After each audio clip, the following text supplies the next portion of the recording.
పరిశుద్ధ దేవునికి మహిమ కలుగును గాక. దైవ వాక్యాన్ని వింటున్న శ్రోతలకు ప్రియులారా, మరి హగ్గయి గ్రంథము 1వ అధ్యాయం 13వ వాక్యాన్ని మనం చూసినట్లయితే, నేను మీకు తోడుగా ఉన్నాను అని దేవుడు అంటున్నాడు.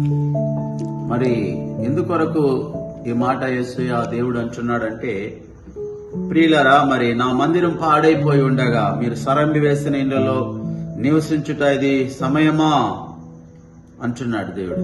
మీరు విస్తారముగా విత్తినను మీకు కొంచెమే పండును, మీరు భోజనం చేయుచునను ఆకలి తీరక ఉన్నను.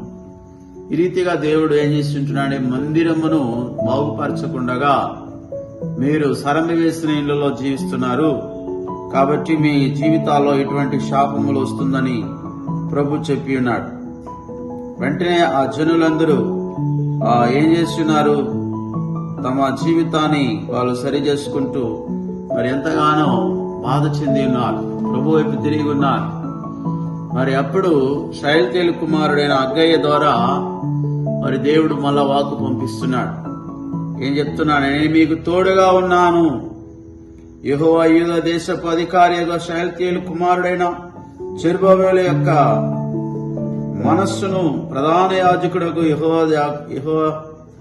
యెహోజాదాకు కుమారుడైన యెహోషువ మనస్సును శేషించిన జనులందరి మనస్సులను ప్రేరేపింపగా, దేవునికి మహిమ కలుగునుగాక.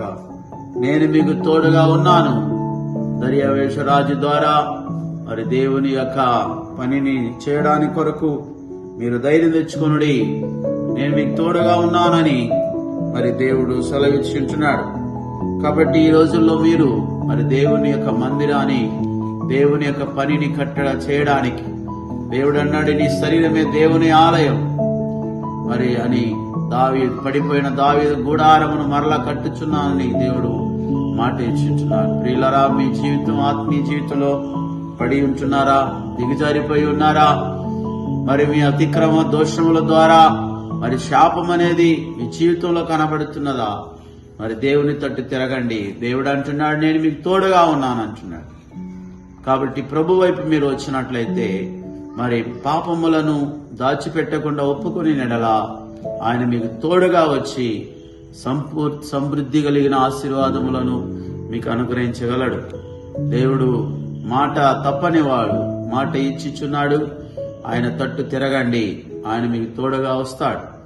కాబట్టి ప్రియులారా, సమయంలో మీ అపరాధములను, పాపములను, దోషములను దాచిపెట్టకుండా వాటి ఒప్పుకున్నప్పుడు ఆయన మీకు తోడుగా వస్తాడు.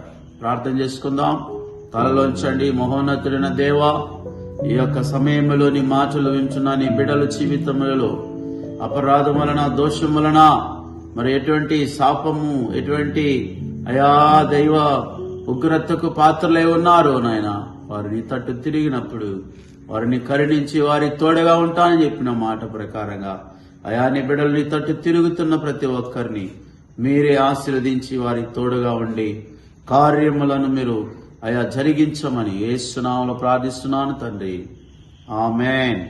ఆమేన్. God bless you. క్రీస్తులో